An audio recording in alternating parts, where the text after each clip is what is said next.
Mark Carney has recently provided what stands out as nothing short of an outstanding demonstration of sophisticated economic planning and foresight, and the inner circle surrounding Donald Trump finds itself thrown into complete disarray as a result. We are witnessing what amounts to outright chaos unfolding at Mar-a-Lago right at this moment. And the most striking element in all of this is that Warren Buffett, of all prominent figures, has now stepped forward publicly to declare that the United States is in the process of paying what he has described as a truly costly price for having underestimated Canada in such a fundamental way. Let me take a moment to lay out the full background for you in clear terms.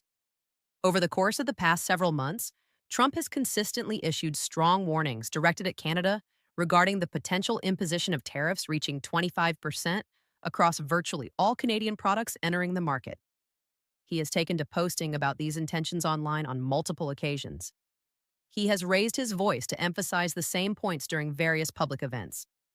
He has gone so far as to label Canada as a fundamentally dishonest traitor in these matters, and he has repeatedly accused the country of exploiting American employees in ways that harm local interests, the kind of standard approach that has become familiar in these discussions.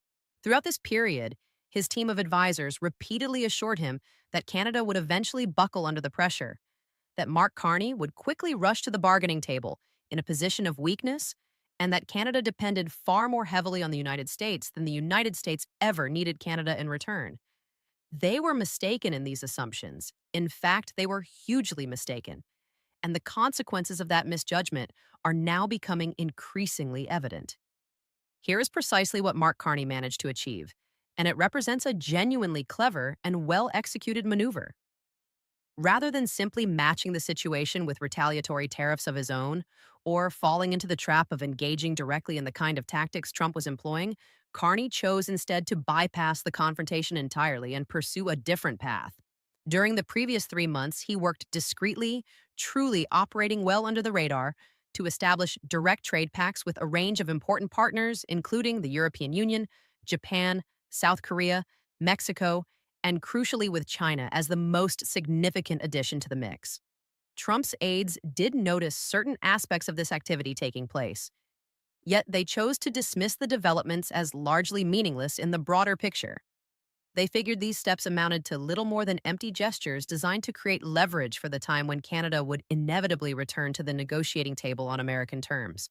But Carney was never bluffing or engaging in mere posturing. Instead, he was carefully constructing an entirely separate trade network that proved capable of operating effectively with far less reliance on the United States than had previously been the case. And just 3 days back, all of these efforts came together and launched at the same time in a coordinated rollout. Canada revealed a series of broad and comprehensive trade deals that are now positioned to cut their overall economic dependence on the United States by roughly 40% within the coming 2 years. Let me repeat that figure once again because the sheer scale involved here is truly enormous and deserves full emphasis. We are talking about a 40% drop in trade reliance, specifically on the United States. Canadian timber, which has long served as an essential resource for American builders and construction projects, is now being directed toward buyers across Asian markets at rates that prove notably better than the prices U.S. firms had grown accustomed to paying in the past. Canadian drug shipments, representing a huge and vital sector of their economy, now enjoy favored and preferential entry into various European markets that open up new opportunities. Canadian energy resources. This particular area stands out as especially massive in its implications, are being shifted and rerouted through fresh pipeline arrangements that connect directly to international purchasers overseas. You might find yourself wondering at this point how exactly these changes translate into actual damage for the United States.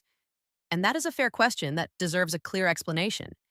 Here is the precise way in which the impact is being felt. And this is exactly where the perspective offered by Warren Buffett becomes especially illuminating and relevant. Buffett sat down for an interview just yesterday. And while the conversation did not manage to generate major headlines across most American news outlets, honestly, the coverage in the United States has tended to downplay the significance for reasons that seem fairly obvious. Canadian media outlets have been covering the remarks extensively and in great detail. During that interview, he made a particularly striking observation that cuts to the heart of the situation. Quoting his words directly, When you have a trade relationship that's worked for 75 years and you decide to blow it up based on impulse and incomplete information, the market teaches you lessons, expensive lessons. We're seeing that now. He went on to elaborate further by pointing out that American firms, especially those operating in manufacturing, building and construction, and the automotive industries, are now encountering significant supply interruptions that are resulting in costs measured in the billions. It is important to stress that these are not merely millions in losses, but billions with a capital B. These companies had structured their entire operational systems around the long-standing assumption that Canadian supplies would remain reliably available at competitive and affordable prices. Well, that assumption no longer holds true in the current environment. Canadian providers continue to honor the current agreements already in place, of course, but they are declining to renew those arrangements moving forward. They are not offering any new contracts under the previous conditions. Instead, they are redirecting their business toward other markets because Carney successfully provided the necessary infrastructure and framework that made such a shift entirely possible and sustainable. Let me share some very specific figures at this stage, since the situation becomes particularly concrete and measurable when we look at the numbers involved. The American building and construction sector now anticipates a 17% rise in material expenses during the next fiscal period ahead. Once again, that 17% figure is worth highlighting because it is not simply a matter of general inflation or broad market trends. It is tied directly and specifically to the reality that Canadian timber is becoming either scarce in the U.S. market or substantially more expensive as supplies are channeled toward other regions with growing demand. U.S. car manufacturers, the major players often referred to as the Big Three, are now dealing with component shortages on a scale that is unprecedented in recent times because Canadian parts makers have begun pivoting their production lines to fulfill European and Asian contracts that were carefully facilitated by Carney's administration. Those new contracts come with superior terms and conditions, extended timelines for stability, and a level of certainty that stands in clear contrast to anything that was being offered through the previous framework under Trump's America. The pharmaceutical and drug industry presents yet another area of significant challenge for the United States, and the effects here are particularly sharp. Canada has long supplied a large share of the generic medicines that American patients and healthcare systems depend upon for everyday needs. Those medications are now being given clear priority for domestic use within Canada, as well as for shipments to European Union nations through the updated trade arrangements that have been put in place. As a direct consequence, pharmacies across the United States are already noting and reporting shortages affecting 17 specific generic drug types that had previously been readily available. And then there is the energy sector, which merits its own focused discussion, because this is precisely where Trump's calculations appear to have gone most seriously astray. He operated under the belief that achieving energy self-sufficiency within the United States would mean there was no real ongoing need for Canadian oil and natural gas supplies. The reality on the ground tells a different story entirely. The existing infrastructure across the country is fundamentally designed around steady inflows from Canada, particularly in the northern regions where integration runs especially deep. It is simply not feasible to instantly reroute energy streams or flip a switch to change the entire flow of resources. The systems do not function in that manner. As things stand, states such as Michigan and Minnesota are already experiencing notable jumps in energy prices that are beginning to affect everyday residents in tangible ways. Household heating bills, for instance, have climbed by 22% compared with the previous month. That 22% increase represents a meaningful burden. The situation is expected to intensify further as winter progresses because Canadian suppliers are now locked into extended long-term agreements with their European and Asian clients. Governors in both of those states have come forward openly to criticize the direction of Trump's trade policies. It is worth noting that these are not simply partisan statements coming from Democratic leaders seeking political advantage. They represent the voices of officials who are confronting genuine economic hardship within their own regions. The difficulties stem from decisions made in Washington that fail to account for or consult anyone with a deep understanding of just how tightly intertwined the supply chains between the United States and Canada have become over many years. Mark Carney, for his part, deserves considerable credit for the approach he has taken because he has avoided any form of boasting or public celebration. There have been no victory laps or triumphant statements designed to rub salt in the wound. Instead, he is focused on steadily and methodically carrying out the plan that he carefully crafted from the beginning. In a press briefing held just 2 days ago, he spoke in a calm and fully composed manner, and his message essentially came down to this: Canada remains fully willing to pursue equitable trade ties with every interested partner around the world, including the United States. Yet, it will not enter into bargaining under conditions of artificial pressure or manufactured urgency. Canada has successfully established a foundation of genuine economic strength and resilience, and it is fully prepared to stay the course with that foundation in place. That final phrase, "we are set to keep going," functions in diplomatic language as a clear and measured way of conveying that Canada no longer operates from a position of needing the United States in the same dependent manner as before. Trump understands this shift at a fundamental level. His reactions in the days since have followed a predictably erratic pattern that has surprised few observers.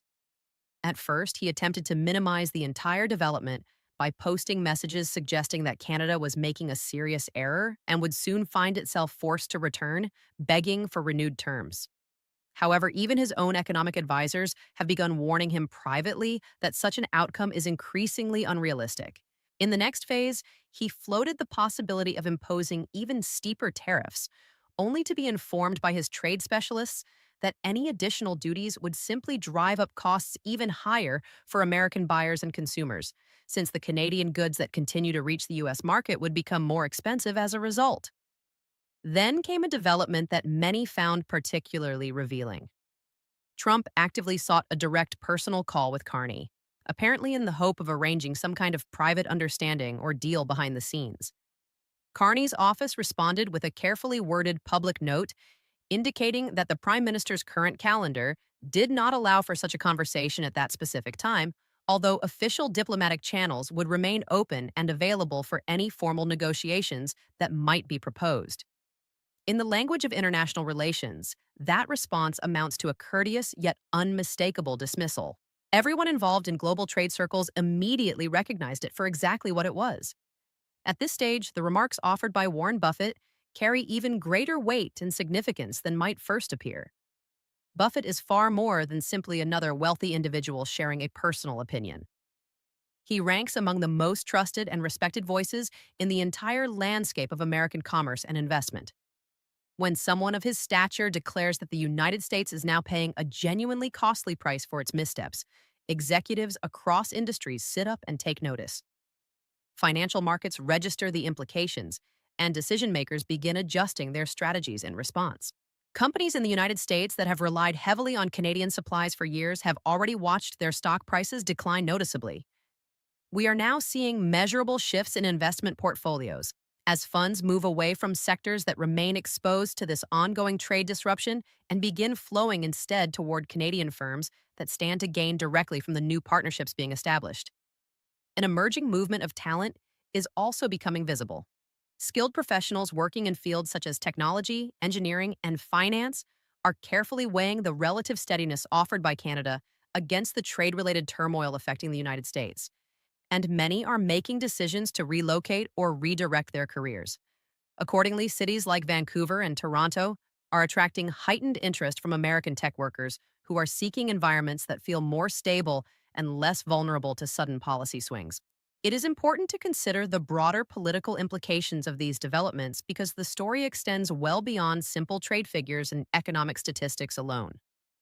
At its core, this situation touches on questions of influence, trustworthiness, and the way that the United States is perceived across the international stage.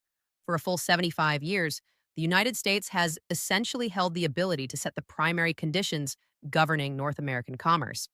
And this position rested on the widespread assumption that Canada and Mexico lacked realistic alternatives. The belief was that those countries needed access to American markets far more urgently than America needed anything from them. That long-held belief is now crumbling in real time as events unfold.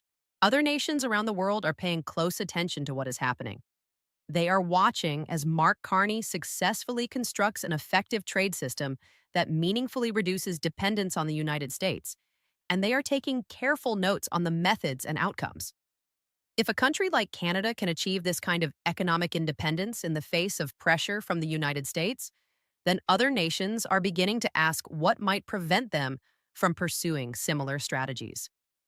The European Union has already opened discussions with Canada about expanding the scope of their recent agreements even further. Japan has signaled a clear willingness to strengthen and deepen its existing ties. Even nations across South America that have traditionally operated within the broader sphere of American influence are now examining the Canadian model and considering whether they too might push back against whatever terms Washington has customarily offered. All of this points to a basic and far reaching change taking shape within the worldwide trade structure. And the shift can be traced directly back to the way Trump's team fundamentally misread the capabilities and resolve of the opponent they were facing. Mark Carney is by no means a newcomer or novice when it comes to political or economic leadership. He previously served as the governor of the Bank of Canada and later took on the same role at the Bank of England, giving him deep insight into global finance that reaches a level few members of the current Trump administration can realistically match. He anticipated the tariff warnings from Trump well in advance, seeing them approach from a considerable distance. Rather than responding with any knee-jerk emotional reaction or purely partisan counter, he developed a methodical and systematic approach that has delivered tangible results. He introduced important backup mechanisms into Canada's trade connections. He worked to spread out and diversify the country's economic partnerships across multiple regions. In doing so, he generated genuine bargaining power where it had not existed before. Now, whenever Trump raises the threat of tariffs, Carney is in a position to respond calmly with the equivalent of feel free to proceed. The data from economic models supports this stance clearly. Those models indicate that the tariffs Trump has proposed would add approximately $140 billion in annual costs for American buyers and businesses combined. In contrast, Canada's updated trade framework has been designed to cushion and mitigate the majority of any potential losses on their side. The political backlash within the United States is only just beginning to gather momentum. States located along the border, where local economies are especially tightly linked to Canada through daily commerce, are expressing considerable anger over the situation. Business leaders operating in those regions are now actively pressing members of Congress to become more involved, urging them to establish limits on the president's ability to impose trade barriers unilaterally when the economic damage reaches this scale. Bipartisan pieces of legislation are already being drafted that would require formal congressional approval before any tariffs exceeding certain thresholds could be enacted. While it remains unlikely that such measures will ultimately succeed, Trump still commands enough support to block them for the time being. The very fact that these ideas are being discussed seriously in the first place reveals the depth of alarm spreading through business communities. Agricultural groups are showing particular frustration because Canada has long served as a major buyer of American farm products. Carney has not yet moved to impose formal retaliatory tariffs in the agricultural area, but the option clearly sits on the table as a possibility. Many American farmers operate on narrow profit margins already, and the loss of Canadian market access would prove devastating for a significant number of them. Let me bring the discussion down to a more personal level for a moment because trade policies, while they can sometimes sound abstract and distant, end up producing very real effects on the daily lives of ordinary people. If you are an American consumer going about your routine, you are likely to notice noticeably higher prices on a range of everyday goods in the months ahead. Building and construction expenses are rising steadily, which in turn pushes the overall cost of housing upward in measurable ways. Vehicle prices are climbing as well, making cars and trucks less affordable for many families. Prescription medications are becoming harder to obtain consistently. And for individuals who depend on those drugs for ongoing health needs, the situation can quickly become a serious concern that affects quality of life and even safety. If you earn your living in any industry closely connected to Canadian commerce and supply chains, the sense of security around your employment has grown considerably shakier. Companies in those sectors will likely begin reviewing their operations more closely, looking for ways to trim expenses, and possibly considering moves to locations where the resources they require remain competitively priced and reliably available. On the other hand, if you are living in Canada and following these events, you are witnessing your government stand firm in the face of pressure coming from a much larger neighbor. You are seeing the national economy broaden its reach and reinforce its foundations in meaningful ways. You are also noticing that Canada's reputation and regard on the global stage are growing because the country has demonstrated clear strategic competence and foresight. This aspect of the story is perhaps the one that should concern observers in the United States the most. The developments are not limited to trade relations with Canada alone. They touch on broader questions of American trustworthiness in international affairs. When the United States issues warnings that it ultimately cannot enforce effectively, when it puts policies in place that end up rebounding against its own interests, and when it finds itself outmaneuvered by a nation possessing only 1/10 of its population, that sequence of events sends a powerful message to countries everywhere. China is observing the situation closely. Russia is taking note as well. The European Union is watching with interest. What they are seeing is that American economic supremacy is not quite as unassailable or automatic as many had long assumed. They are recognizing that intelligent policy choices combined with careful strategic preparation can succeed in creating genuine alternatives that operate outside of traditional U.S. centered trade relationships. The implications stretch across many areas, including climate related agreements, security pacts, and standards for technology development. The reason is straightforward. When nations no longer feel economically dependent on the United States, they become far less inclined to automatically follow American preferences in other domains.